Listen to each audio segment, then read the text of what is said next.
Hello and welcome to a new episode of Seeking Answers. I'm here with Kevin Gosden. Thank you so much for doing this, by the way. 14 years ago, Andrew Gosden went missing, and today, hopefully, we're going to be able to get to the bottom of it. Andrew Gosden was born on July the 10th, 1993 in Doncaster, England, to devoted Christian parents Kevin and Glenys Gosden. They, however, did not baptise their children, Andrew and his sister Charlotte, as they did not want to force their views upon them. So you and your wife are Christian, is that right? Yeah. But you didn't baptise your kids. That was something you left up to their beliefs. Yeah. Yeah. I mean, we just felt, faith, coming to faith. You can't impose a faith on people, but I know some governments think you can. But, that wouldn't be our view. We did view faith, whatever faith or not, as something that was very much, a person's individual choice. So rather than have them baptised and go, there you are now a Christian, because, when you're a few weeks old, never kind of made a lot of sense to us. And we figured, they grew up coming to church with us and doing church kids activities and quite a fair bit, helping me keep the grounds under control there. No, we just sort of felt, well, it's something for you to choose rather than to be assumed or imposed upon you. It's a choice you might make when you're 10 or when you're 50. I just think that really is an individual thing, and we never wanted to Force that. Pressure. Yeah. By the time 2006 rolled around, Andrew was now 13 years old and was described as being slightly introverted. He would rarely leave the house, and if he did, he would always tell people where he was going, though he was very comfortable around people of all ages. What was Andrew like? Just tell us a bit about him. Basically, he was quite a quiet, deep-thinking character. Ridiculously high IQ. He was incredibly intelligent. I was in awe of what he could do with mental arithmetic and stuff. He was the sort of person who was comfortable perhaps with more adult company. Okay. And company his own age, which I think was partly because of his IQ level. And he was thoughtful, quite a kind, caring sort of a lad. Wicked sense of humour. He loved comedy shows, historic right up to sort of current days. So a lot of his conversation you would get littered with quotes from comedy shows from like 1960 or something through to present day, because he just remembered stuff like that so easily. So one of the things I do really miss is just him joking, because he was really quite funny. But he was always sort of polite, quite quietly spoken, I suppose. Now that I think about it, we're now in the year where he's basically now just about been missing as long as we had him. But none of us have any kind of negative memories or feelings about him at all. We just miss him because he was just so lovely, He was a really nice kid. He did attend the Scouts, but soon quit the group not long after, and he also soon stopped attending church. 2006, so a year before the disappearance, Andrew quit, is it Cub Scouts? No, it was at Scouts then. Yeah. There's nothing sinister about it. No, he just didn't want to go anymore. Despite what people say on Reddit or things. No, basically, what he found was, I loved going to the camps, but I'm finding the weekly meetings a bit tedious, or well, they just weren't. He was going, well, I'm kind of turning up to get enough weekly meetings so that I can go to the camps, and and he just sort of got to a point where he sort of thought, well, I'll do something else with the with the camp time rather than nothing else to it. No, just what you're enjoying at the time. And because also around the same time he stopped going to church as well. Is that right, or is that something? I couldn't honestly tell you exactly sort of where the timeline.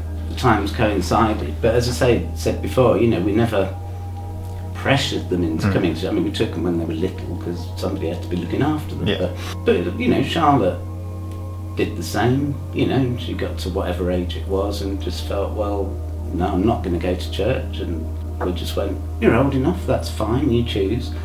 And I mean, I wondered, I think really partly Andrew did the same because he thought, oh well, I think I'll laze about on a Sunday morning as well, because if Charlotte's all right with it, then it's all right for me, you know. So, Andrew had a 100% attendance record at school and was even on the Young Gifted and Talented program, being in the top 5% of the entire school's students. When he returned from the program, his parents claimed that he was incredibly enthusiastic about it. He was expected to receive straight A's for his GCSEs. Andrew was a prize-winning mathematician and was described as being extremely gifted. However, he supposedly had a neutral attitude when it came to school, wanting more of a challenge. Despite his isolation and being described as one who simply preferred his own company, Andrew did have a small group of friends, though they only occasionally socialized together outside of school. He showed no signs of mental health issues, and there were absolutely no reports of him ever being bullied. His teachers called him shy and quiet, but very mature beyond his years. He was also small for his age, and by the time he was 14 years old in 2007, he looked more like 12 and was a lot smaller than people in his year group at school. Andrew was also deaf in one ear, had a strong prescription in his glasses, and had a very noticeable double ridge on his right ear. He was given a couple of mobile phones, but he barely used them and then lost them, and declined when his parents offered to replace them for him. It was the 2007 summer holidays when Andrew's parents suggested that he travel to London on his own to stay with his grandmother for a while, but Andrew didn't want to go. So, the summer before he disappeared, you offered to send him to London to be with his grandmother, is that true? And he refused to go? Or didn't want to go? I wasn't quite like that. No, I mean, it was just a few weeks before, and we were planning out what we're doing in the holidays. I have trouble remembering exactly myself. I had to do some cover at work, I think. But my wife was still on a term time contract, so she was at home. I'm pretty sure they were spending 1 week running a kids club down at church. I know that they were up with my wife's relatives, to the Middlesbrough area, for another week. There was something else for a third week, and I can't remember what it was. But I just sort of said to him, I'm sure they'd have you if you asked. You could just give you some money, get you a ticket. So if you just wanted a few days down London End instead of up here, you could. And he just sort of went, well, do you know what? I'd like to laze about a bit because I've actually, at least half my holidays already kind of booked up, and I'm seeing family the other side. So that was it. Yeah, that's it. It just wasn't a big deal. It was just like, well, it's on offer. If you want it, I'll give you the cash. Oh, okay, yeah. Because again, he was quite mature enough to say, look, here's some money. They'll put you up and feed you. Just you can, how the trains work. You can get on a train, go do whatever you like in London, and The new school year began and Andrew strangely broke his regular routine. He chose to walk the 4-mile route home from school instead of taking the bus, and this would have taken him about an hour.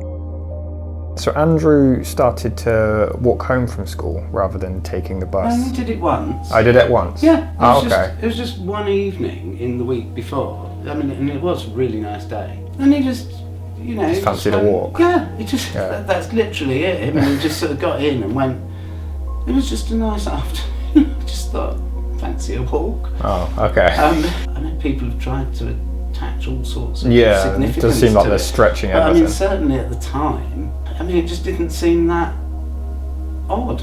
It was just like, it was a really nice day. Why not? Okay. So if there was anything else underlying it, You didn't notice? It certainly wasn't yeah. evident.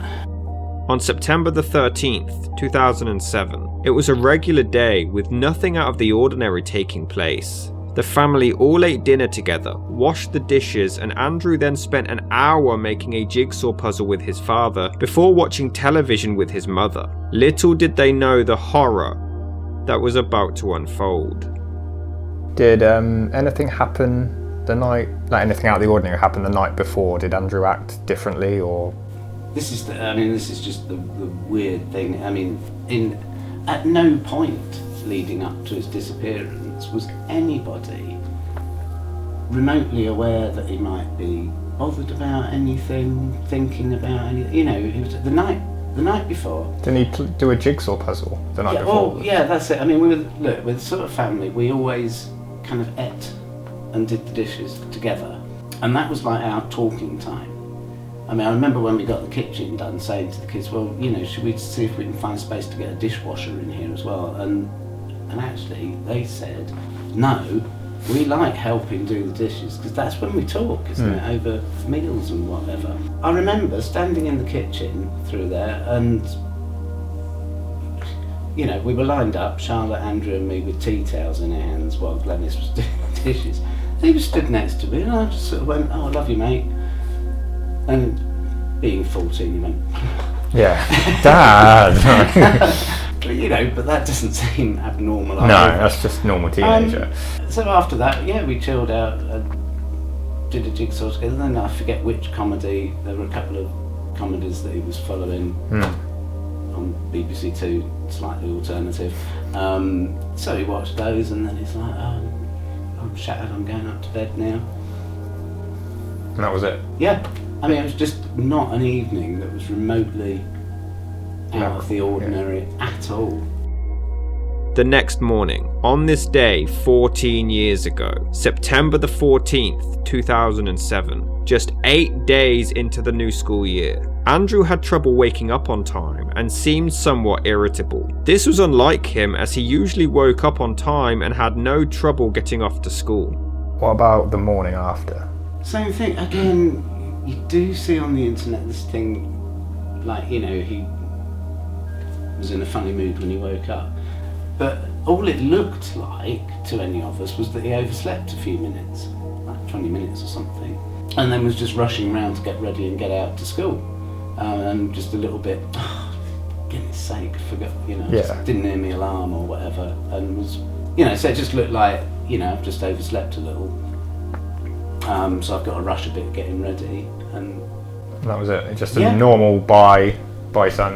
You know. That's it. But I mean, he got out of the house at the normal time, you know, which is like minutes before my wife and I got out of the house. And I mean, I was just at the bottom of the stairs. He was at the front door, just leaving in his school uniform. And he said, "See you later, Dad." And I said, "Yep, see you later." And that was it. And that was it.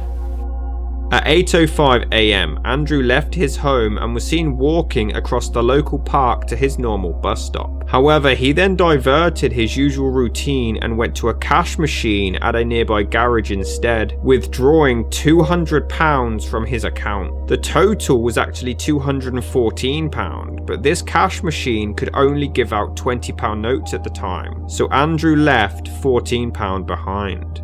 Once home again, he put his school uniform in the washing machine and his blazer on the back of his chair, before changing into casual clothes. A black Slipknot t-shirt, black jeans, trainers, and a watch on his left wrist. He also took a satchel with patches on it of various rock and metal bands. He took his wallet, keys, and his PSP console. He did not take his passport with him. But strangely, he also didn't take any jacket or coat or even the charger for the PSP, and he left behind around £100 that he had saved up from his previous birthdays.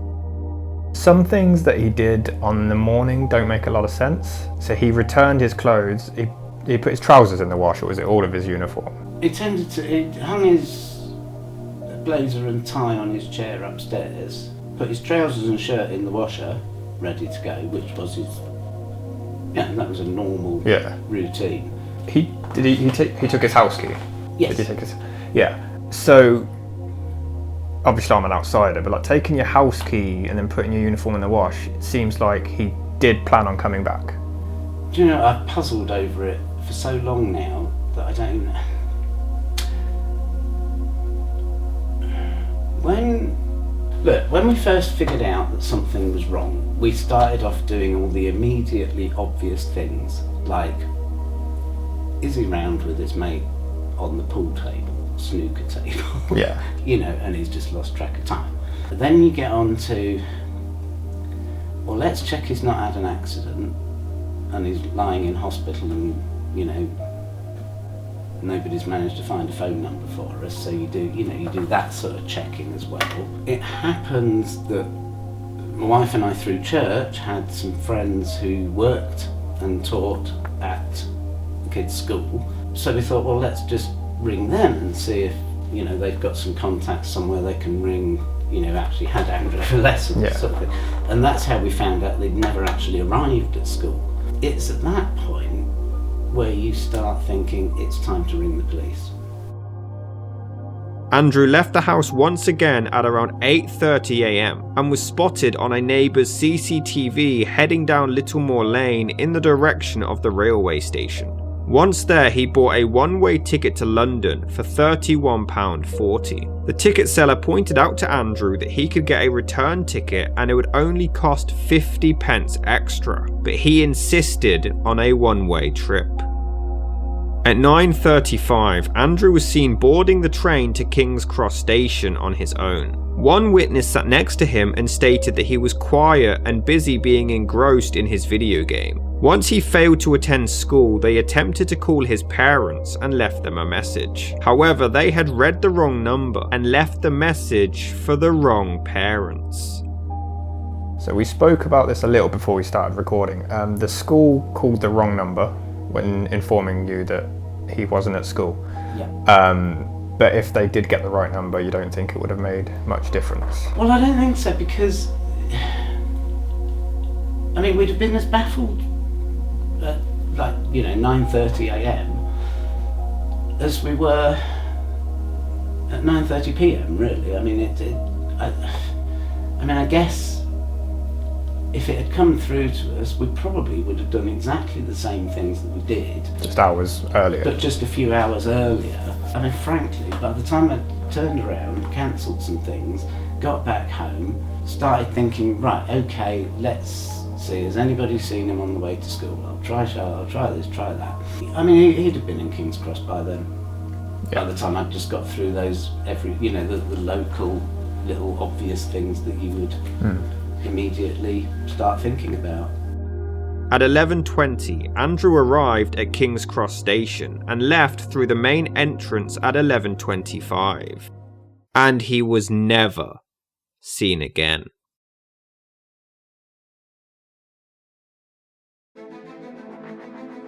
Once the family returned home from work and school, they still didn't realise that anything was wrong. They sat down for dinner and assumed that Andrew was either somewhere playing video games or just doing homework in his room. Once discovering that he wasn't in the house, they believed that he was at a friend's place and had just lost track of time. It wasn't until they called his friends and were informed that he wasn't even at school that day. The police weren't called until 7 p.m, 7.5 hours after he was last seen.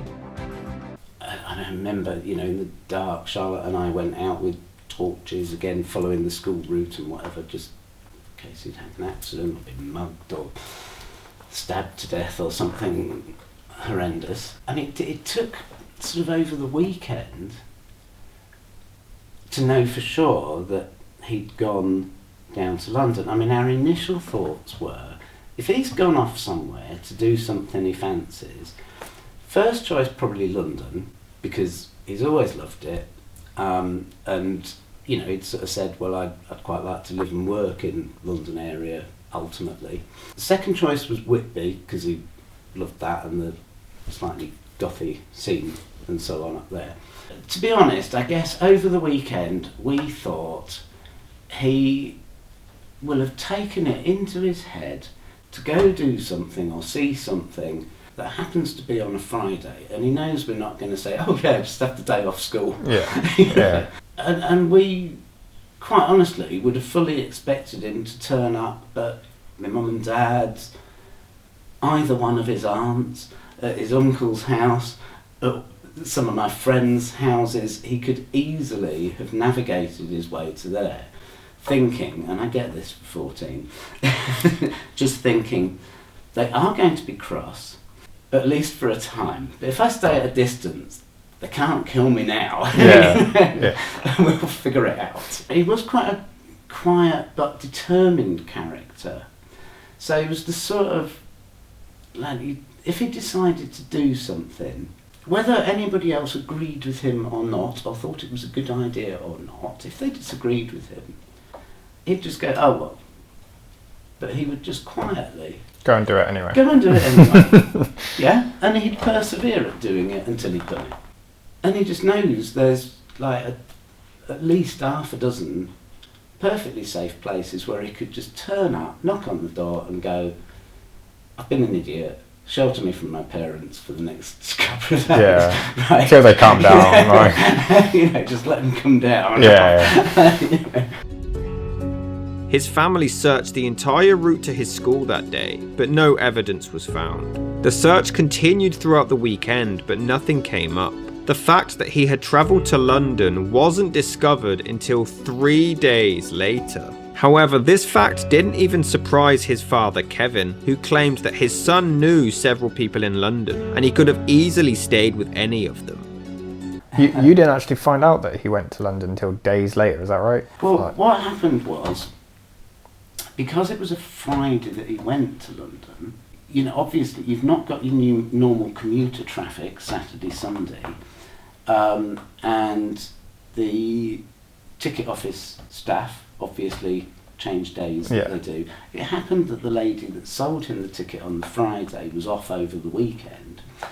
So it was a case of when they were back on Monday, and we'd, with the help of a lot of friends, been running around postering places, and I think Glenys and Charlotte had arranged to go into school assembly and ask if anybody knew anything on that Monday morning. But anyway, I mean, the point was that the staff member was then back on because it was after the weekend.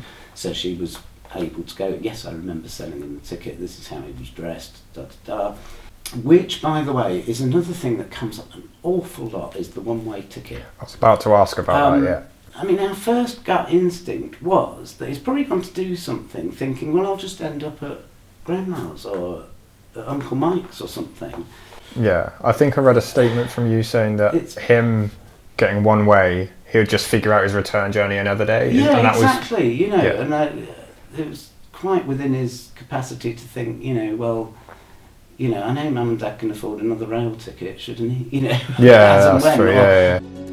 This led to the searches stretching to London, in area where the family's relatives were located. The family travelled there around the 1 year anniversary of the disappearance, handing out flyers in areas where Andrew may have had interest in travelling to, such as museums. But there was nothing found. The head teacher of his school even travelled to London with staff and pupils, handing out 15,000 leaflets, with zero results. The South Yorkshire Police asked the British Transport Police to search their CCTV footage to try to find him, but they claimed that they couldn't pick him out from all of the crowds. However, once investigating the footage again, he was spotted at the station, but this wasn't until 3 weeks later. One theory was that Andrew travelled to London to visit someone that he may have met over the internet, though no evidence could back this up. Andrew rarely used the internet and had no email address of his own. He had some access to the web, but not an awful lot. The computers at his school were searched, but there was no activity found from Andrew. The serial number of his PSP was even checked, and no account was found to have been set up, and it didn't even connect to the internet anyway. The only computer in the house was his sister's laptop, which she had only just owned for around 2 months. She claimed that her brother didn't care for social media or for connecting with other people, so this theory was quickly discarded. So there's one theory that Andrew went to meet someone from the internet, but he didn't have access to the internet, did he? Well, Only very slightly. Look, you've arrived here and I've just shown you my 20 quid Nokia instead of a smartphone. I'm afraid we're a bit like that, my wife and I. We're a bit sort of Luddites, you know, not majorly into tech. We were pretty late getting any sort of computer or internet into our house. Charlotte had a laptop, yeah, right? I was going to say, so Charlotte got a laptop that year for her birthday, so that was middle of June. So she had it most of the time, obviously. So Andrew was able to occasionally borrow it, which he did, which was fine. But again, I mean, it was all, you know, searched through like 3 times over, I think. But I mean, you know, there was no evidence that he even made an email address for himself, or, you know, never mind, you know, set up a Facebook account. And you have to remember as well, things like Facebook had only just been invented. Yeah, that's true. You know, there's a lot of kind of social media now and online interaction that just simply never ever happened. I mean, it just wasn't there in 2007. And his opportunities for it, when you think how many weeks he was away and doing other stuff over the summer, I mean, it was relatively limited how much time he would have had to be mucked about on the internet. But the same thing, I mean, they checked computers at his school and at the public library in town, and again, nothing was found. He had an Xbox. Did he have access to the internet on there, or? Look, I get that theoretically he may have done. Yeah. He never mentioned it. He never talked about it. Every time you saw him on the Xbox, he was just doing it like a soccer or snooker game or something. It tended to go for the sports type games, or tennis or something. You know, I mean, I never ever, none of us ever heard him say, you know, say anything about gaming online or competing in that way. And the police they eventually, with they went to Sony headquarters to see if the PSP with the serial number could be traced and linked to any kind of online activity at all, and there wasn't. Andrew had reportedly enjoyed going to London in the past, so it was believed that he just went to simply enjoy the sights. He was also familiar with the public transport system and could easily navigate his own way around the city, and buses would have been free for him to use at the time of the disappearance as well. It was suggested that he may have travelled to London to attend the 2007 YouTube Gathering event, though no witnesses could put him there, and there's no way of knowing if Andrew even watched YouTube to begin with. Although there is an individual in the YouTube videos that many believe is actually Andrew Gosden. He could be seen in several clips at the Gathering event, which took place at Leicester Square that weekend. But it's unclear whether or not it truly is Andrew. His father Kevin doesn't believe it is and has ruled it out, but no one from the event itself has come forward to confirm or deny that he was seen there. So the theories stretch to music concerts that may have interested him in London that day. 30 Seconds to Mars were playing at the Brixton Academy, and Sixth played at the Carling Academy. Sixth had previously played with Slipknot, who Andrew was a big fan of, and it was within walking distance of the train station. The theory was considered plausible, and it was urged for witnesses at that concert to come forward with any information or any images that may help to put Andrew at the event that night. But nobody came forward. We did things like, right, grab a copy of Time Out, let's go through all the gigs that he might have been remotely interested in, let's go visit them, and, you know, so we worked our way through Hammersmith Odeon, Wembley, wherever, you know, for any possible gig or interest, that sort of thing that he might have had. We worked our way around every homeless shelter and organisation, I think, in the whole of London. You know, we went round everywhere he was interested in, all the big museums and galleries and stuff where he might have have gravitated towards. I mean, by the time we finished, I mean, short of trying to knock on every front door in London, I just don't know what else we could have done, really. And, you know, at the same time, you know, we were getting some media coverage on London regional news as well as in Yorkshire.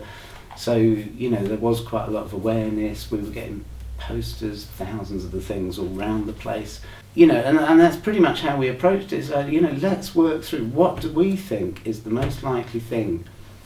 What can we find out about it? Let's work our way around there, in person, on foot if necessary, and we're going to ask and see if we can find anything. Was it always treated as a missing person, or did they search? Like, I know the River Thames was searched, but a different body was found. Was like the Regent's Canal searched, or? No. No, it wasn't. No. Alive or dead is something that I change my mind on regularly, because I can never quite fit all the pieces together. That's the hard thing about the missing scenario, is you just don't know, you've got no resolution. So a part of you kind of heads off, you because you love, well, you wouldn't call it a loved one if it wasn't. Yeah. But, you know, because I mean, obviously you hope that there's somewhere that managed to be alive and well. You know that Andrew had the IQ points to be able to figure that out. But then his personality was certainly not so uncaring that any of us could imagine that he would not, even if he wanted to do his own thing and not come back, but that he would not have at some point let us know that he was still alive and well, and had just, you know, decided to make his own way in life, and that would be something that we had to accept. And it's that fact that none of us can kind of really reconcile the idea that he could have been gone for even a week without letting us know he was okay. He would know how worried we would be after a few hours.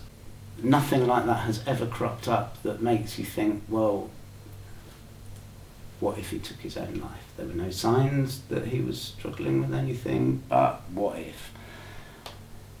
What if he walked out of King's Cross Station, got stabbed for the 200 quid in his pocket, and dumped in the canal?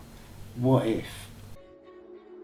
Kevin theorised that his son may have wanted to reinvent himself, or that there was something troubling him that he just felt like he couldn't tell his family. It's worth noting that one of Andrew's favourite shows was The Fall and Rise of Reginald Perrin, which focuses on a man who fakes his own death in order to start a new life. He was 14 when he went missing. Charlotte was 16? Yes. Is that right? How was their relationship? Were they close? Well, that is the thing. I've always felt that, frankly, Charlotte lost a best friend as much as she lost a brother. I think if Andrew had been unhappy with something, worried about something, she is probably the person he would have confided in. She was quite key in setting up an anti-bullying scheme. We had lots and lots of dinner time conversations over the table about how that worked, and confidentiality and all those sorts of issues. And I think, well, I know that Andrew would have thought, if something is bothering me, if something is amiss, I could so easily talk to Charlotte. I wouldn't have to talk to anybody else about it. It would go no further. I think he'd probably know that about my wife and I as well, actually, that, you know, he could go, Dad, please don't tell Mum, but here's X, Y, Z, whatever it is.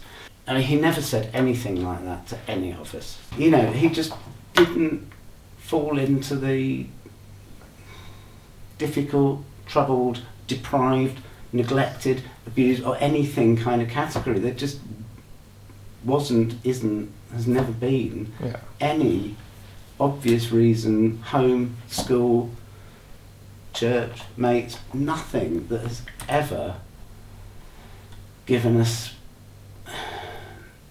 you know, any clue or that he would do what he did. The police were heavily criticised for their handling of the investigation. The fact that it took so long to gain the CCTV footage of the train station is because the police were busy questioning the family, interrogating Kevin into why his son disappeared. How do you think the police handled the investigation? I know it took a while for it to get going. I honestly think it is best to not say what I think about how the police handled the investigations for the first decade or so. We now have, this cropped up around 10th anniversary of Andrew's disappearance, we now have a brilliant link police officer. Hand on heart, most of the police officers that I've encountered, and there are a lot, as you might imagine, have been brilliant. I think it was a bit chaotic to start off with, and we didn't get the, let's just say we didn't get the ideal team. Furthermore, Andrew was also spotted at a Pizza Hut and a Covent Garden, but these witnesses were never followed up on, and they unfortunately now remain unofficial. The woman who claimed to have seen him at the Covent Garden wasn't even spoken to for another 6 weeks after her claim. What we were doing initially was trying to make sure that one of us was in the house all the time in case he either turned up or phoned, and then the other two were off hunting about. So I'm pretty sure it was Charlotte and my wife went into the school assembly on that Monday morning. I think probably later that day they went down to my parents in London, and because somewhere along there they'd checked round, obviously bus station, rail station, and that's where we found out that yes, he had gone to King's Cross. Certainly in the first few days they were running around London with homemade leaflets and so on. Both of those places are ones that we knew he enjoyed. He loved the atmosphere at Covent Garden. Who doesn't? The Pizza Hut that was there doesn't exist anymore, but certainly Glenys, my wife, and Charlotte thought at the time their CCTV wasn't working, as it happens, so it was never absolutely confirmable. But they spoke to a waitress who fundamentally described his clothing, appearance, general demeanour, and said, yep, he was polite, quiet, ordered a ham and pineapple, just sat quietly by himself, ate his pizza, thanks very much, and went off again. And it was just, her description was, all the little details were right. It was exactly what Andrew would go for. Then there was another sighting reported by a lady who thought she had met and spoken to him in Covent Garden, who again, said height, general appearance, and I can't remember now what the conversation was that they had, but she said he seemed like really, pleasant, polite conversation, and that was all it was, just a random encounter. The police didn't get that followed up until about 6 weeks later, with the lady concerned, and because the same story, the CCTV footage tends to be overwritten 2 to 4 weeks after, there wasn't any. So there was no way of confirming that simply because it was followed up with that lady too late on. But again, it sounded very plausible to us.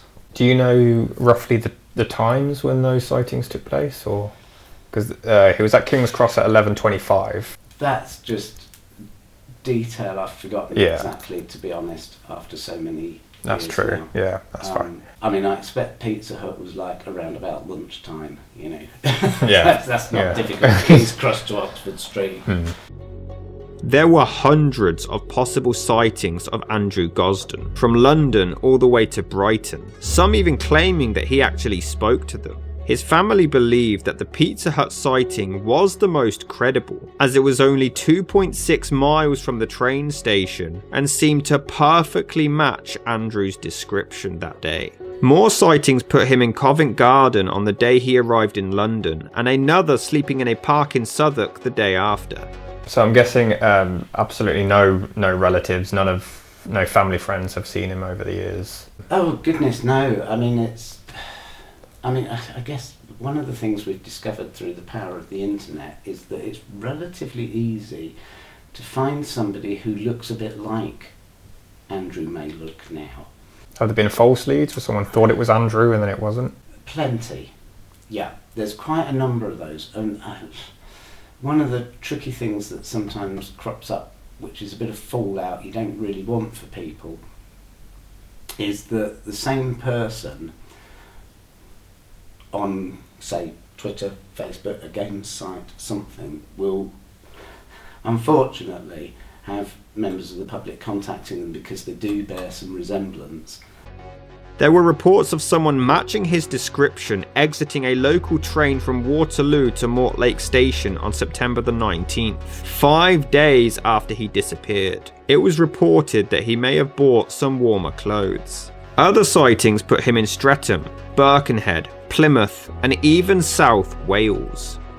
In November 2008, over a year after the disappearance, a man visited the Leominster police station in Herefordshire and used the intercom to talk to an officer and claimed that he had information on the whereabouts of Andrew Gosden.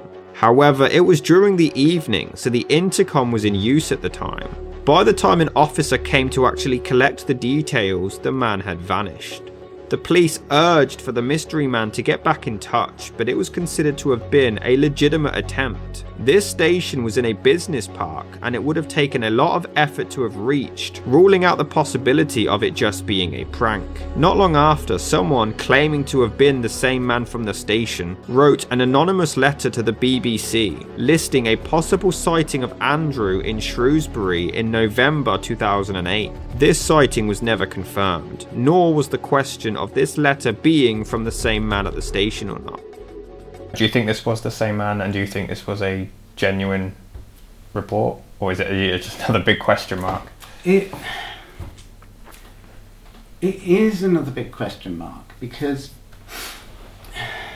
if you really thought, look, there's a family out there and a whole bunch of police officers really worried about this kid, would you not go back? Would you not? Yeah, that's true. Would you not make another phone call through to the police or missing people or someone? I saw the letter that was sent to the BBC. If you knew where somebody... it's a fairly limited help, isn't it? Yeah. The letter that I saw was on the vague end of things. And there just wasn't anything that anybody really could key into and follow up. You do have to bear in mind that sometimes people are just attention seeking a little. It has happened to us. Sometimes I've had people contact me claiming to be Andrew, and can I send them £1,000 to sort of say, this sort of thing. It does happen. Yeah.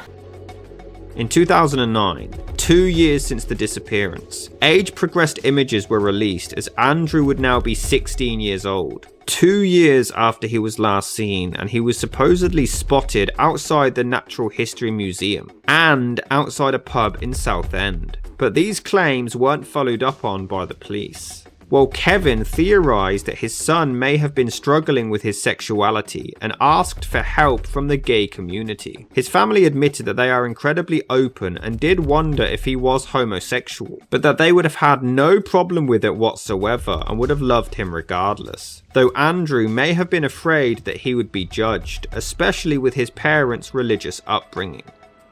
You thought that Andrew might have been confused about his sexuality? Is that Again, right? No, look, the last thing I heard him mention was there was a girl at school he liked, but he was like feeling, why don't you ask her out? You just go bowling or something, you know, just like be friends first. Yeah. And he's like, oh no, I'm too embarrassed to go. Yeah. I mean, that's the last he said. But, you know, again, it's just one of those logical possibility things that you just think, well, I can understand that if your sexual identity was something that you were unsure about, confused about, struggling with even around about 14, it's just too excruciating to talk to anybody about, Yeah. right? Least of all your parents. You know, I mean, I would really hope he would know that we would be perfectly accepting. I mean, goodness me, we've got enough gay friends and so on, you know, that we love to bits, but, you know, I think he would have known that it wouldn't be a big issue for us. You know, you do have to consider that possibility. And I think, I mean, one of the reasons actually that particular possibility has sort of perhaps gained more traction than some of the other possibilities is just that actually the gay community around that have just been so supportive and fantastic. In 2011, 4 years since the disappearance, his family paid a private company to search the River Thames. A body was found, but it wasn't Andrew Gosden. It wasn't until 2017, 10 years since Andrew was last seen, he would now be 24 years old, when the investigation was brought back up again, searching for similar optical prescriptions to his, requests for documents from the passport office or national insurance, as well as his DNA that they found on his dressing gown, fingerprints and dental and health records, but there was no such luck. This did, however, show that the police truly believed that Andrew Gosden may still be alive. John Does in hospitals were all checked every year, though it was discovered that Alex Slowly also vanished from London 10 months after Andrew. He was also a gifted maths student and was 16 years old at the time, and the two cases could be connected. About 11 months after he went missing, another boy went missing, Alex Slowly, who was 16 years old, another gifted maths student. Do you think the cases could have been connected? Beyond a never say never. I mean, I don't know. You know, I mean, certainly the police, who doubtless will have far greater insight into both cases than I do, you know, have considered that. They don't think that that's likely. In June of 2017, 10 years since the disappearance, an online conversation was reported with a person whose username was Andy Rue. Rue was Andrew's nickname given to him by his family. This individual claimed that their partner had left him and that they needed £200 to cover rent. However, when someone offered to send them money, they claimed that they did not have a bank account as they had left home when they were 14. This online conversation was looked into, but the individual was never found. So there was a chat with someone called Andy Rue who needed £200 for rent, said he didn't have a bank account because he left home when he was 14 and lived in the Lincoln area, but nothing ever came up of this. No. Oh, goodness me, we tried hard to follow that one up. I mean, basically, it was around the 10th anniversary of Andrew's disappearance that chap emailed me, got in touch and said, do you know, I'd forgotten about Andrew's case, but seeing it come up again has put in my head that, like, 6 weeks ago or so, I can't even remember what platform it was, but it was on some kind of social media thing where there was an instant chat facility. And he said, and I you know, had this conversation with somebody right late at night who was clearly in a state, and, you know, and then when I saw Andrew's case come up again, it just jogged my memory, and I thought, hang about, you're 14, you left home, I mean, you left home at 14 because you felt like it. Yeah, that was very weird wording. You know, and you need a couple of £100 to cover some rent because your partner's just walked out on you or something, you know. And because basically he was being really nice and said, look, I can help you with that as a one-off if you can give me some bank account details. I'll transfer that to you, no questions asked. You know, and the response he got back was, I don't have a bank account because I left home when I was 14. And then when the handle was Andy Rue, one of the things that we'd never mentioned, never thought to mention particularly in any interview, I don't think, was the fact we tended to call Andrew Rue from when he was little, because he was little and bouncy. He was always happy. You know, so that, again, we thought, well, actually, that's a thing. Nobody knows that really, not outside of family and friends. I honestly can't remember which blooming platform it was on, but anyway, the police got in touch with that platform, who, wouldn't you know it, have just changed their systems from Java to something else and lost a whole ton of data and stuff. So they went through that on the website and were unable to find a kind of a digital trace to anything they could use. The Lincoln thing came up on one of those automatic locator signal things that you get. I don't know, it's all magic to me, right? But, you know, it's one of those that goes in Lincoln area. Now, that doesn't necessarily mean you live there. Okay. It might mean you were just there for the weekend or something, you know, but from the conversation you would guess this is somebody who was living in that area at that time.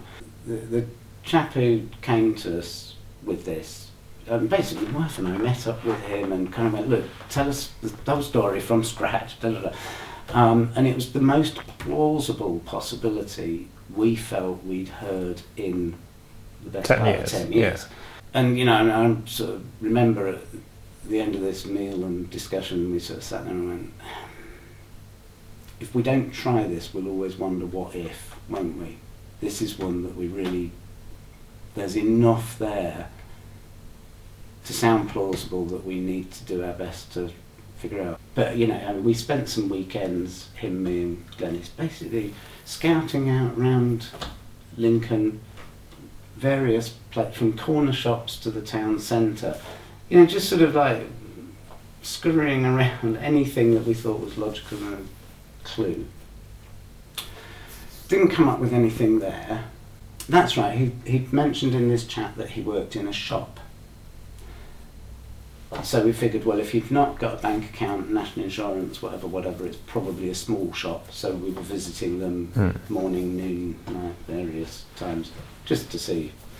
After that, a load of people from our churches helped us. We basically printed up a whole load of thousands of leaflets, adding a B-side about, you know, there is a possibility that he is in the Lincoln area. So can you help if you've seen anything? So we spent a day leafleting, again, all the logical places that you could think of.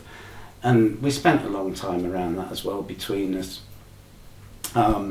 just doing things like mailing, say, all the taxi firms, bus, rail, whatever, opticians, dentists, GPs, or, you know, and all the kind of logical things where most people have to go. And again, you now get into this problem of, well, that's back 3 or 4 years. You know, that's plenty of time to move to the other side of the world. Andrew's bank account hasn't been touched since the withdrawal on the day of his disappearance, despite his family depositing money for him.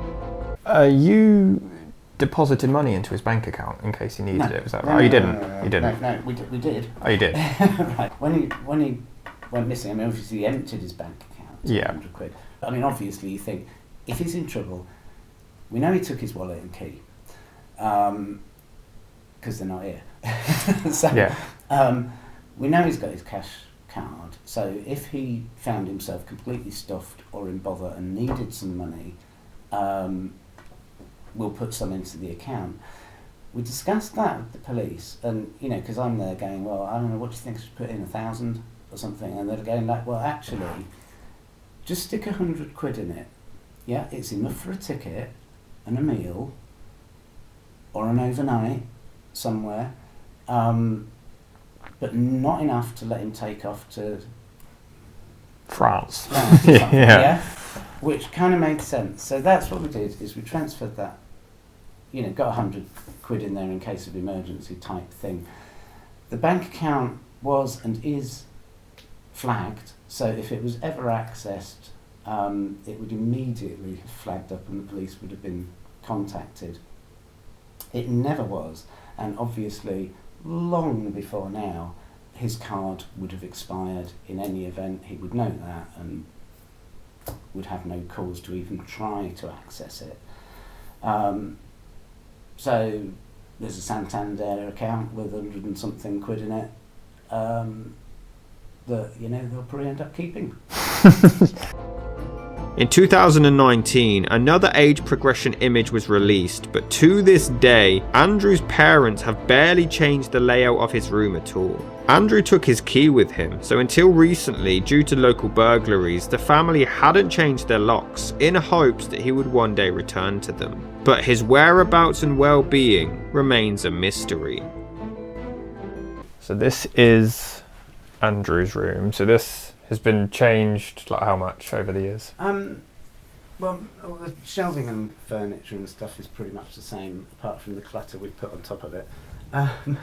It was the same blue paint, but he had the walls yellow originally, he picked. And it needed redoing, so we went for the different blue, just thinking he would not be unhappy. We put all our sort of family photo albums up on the shelves as well, to sort of make it all the memories of where and what we did while he was growing up. Did he collect rocks? In there, yeah. Andrew, he collected rocks and minerals. There's quite a number around the house in various spots. We used to polish them, he and I as well. There's a bit of a Sunday afternoon routine we had, the rock polishing. So there were lots of those around as well.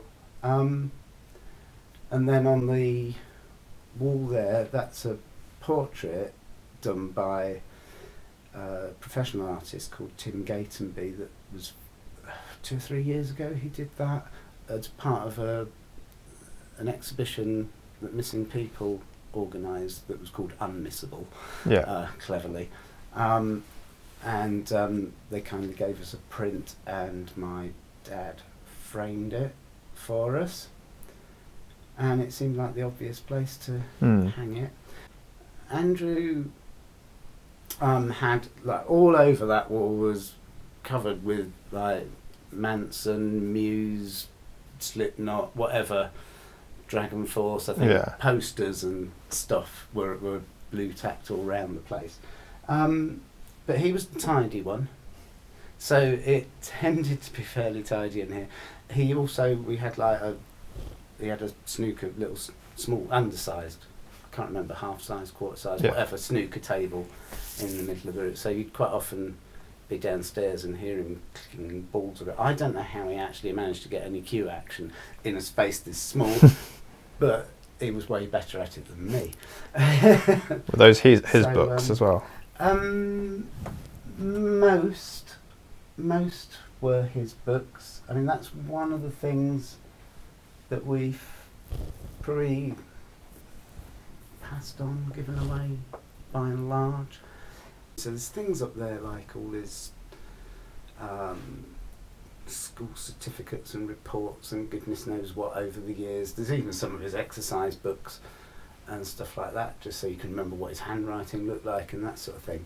I mean, a lot of people sort of like never change it. They leave a room exactly as it was and never go in it and kind of treat it like a hallowed place. But to us, that feels a bit like Miss Havisham in whichever Dickens novel it was. Have it like the wedding was called off at the last minute, and like 30 years later, the table's still set for the wedding breakfast, and there's a sense in which we kind of feel, well, you got to move on somewhere somehow, but you're also hanging on to that. Well, if we do never see him again, most certainly don't want to lose all those good memories. Yeah, absolutely. You know, funnily enough, in lockdown, this is a weird thing. Years back, I can't remember, I mean, it was probably about 10 or something. My parents got him like a stamp album and loads of stamps that he never mentioned it to us. Never showed us it or anything. Now, he clearly enjoyed it because during lockdown I had a really thorough sort out and I found it. And then on Facebook I found out, oh yeah, he'd sort of, you know, done it, organised it, he'd taken it into school to show his friends and everything. And I never really knew, you know, sort of, which just sort of sounds ridiculous after so long. There is an entire website dedicated to Andrew, littered with information on him with updates and photographs of his family. Among the list is an open letter to him from his grieving loved ones. Dear Andrew, we have all missed you so much since the day you left. Not a day goes by that you are not in our minds constantly. You were always so witty, polite, caring and intelligent that we desperately miss your company. The same is true of all your friends and the thousands of people who have prayed for you and helped us search for you. If you should ever read this, forget about any water under the bridge and please have no fear about making contact with us. We do not care where you have been or what lifestyle you choose for yourself. We only want to know that you are safe and well and to help and support you if we can. We remain as proud of you as we have always been and love you deeply. All our love, Dad, Mum, and Charlie. If you have noticed any details in this episode that may have been missed and feel like it's urgent, please contact missing people on the number on the screen, and not the police. Feel free to post any theories in the comment section below as long as none theorise or name specific people breaching their privacy. Contact missing people if you believe you may have seen Andrew since September the 14th, 2007, or may have any further information about his whereabouts, or even, in the worst case scenario, his remains. If Andrew is still alive, and if he ever sees this, Andrew, I only spent a short time with your father, and I can assure you that you are missed dearly, and there are still no negative feelings. I urge you to try to make contact, even if you don't wish to re-enter their lives, at least to give them some closure. If Andrew is still alive out there, someone may know him without even realising that he is Andrew Gosden. As mentioned previously, he has a double-ridged right ear, which is incredibly vital when it comes to identifying him. This ear works fine, but he is deaf in his left ear. However, when talking to Andrew face to face, you wouldn't really notice this. However, he may act strange if talking to him from behind. He is unable to do stereo, so if you were to talk to him from the back, he may turn in the wrong direction or in a complete circle to be able to hear you correctly. His glasses are a very strong prescription that require thin lenses. He would need glasses or contacts, and without them would be extremely visually impaired. Andrew would talk quickly, but quietly, using comedy quotes frequently, and was able to work out complex maths calculations in his head. He may also have an incomplete backstory about his past and childhood, with no passport, bank account, or national insurance. He also had a specific walking gait, which can be seen briefly in the albeit poor quality CCTV footage. All of these details could be vital in locating and identifying Andrew Gosden. 14 years ago, and what Andrew was doing that day and where he is now continues to leave his family and the world seeking answers.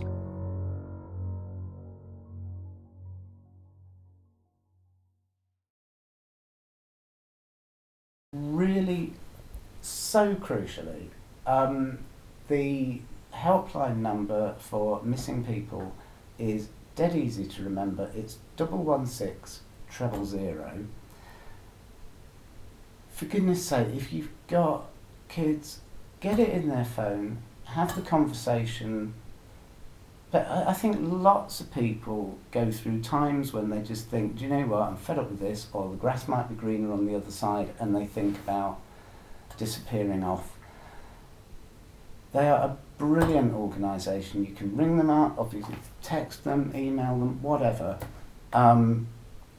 And they're there to support people. They're not there to judge you, to criticise you, to make comments about the situation you're in.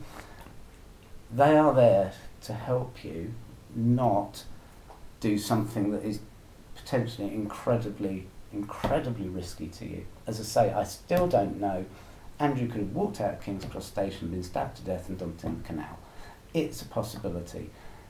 Don't let it happen to your kids. Don't let it happen to your mates if you're around that sort of age. It absolutely devastates your life, your family, everything. So, I'd just say, just if you're thinking about it, or if you've done something and need some help getting out of a tough situation, they are the people to ring. They are really good.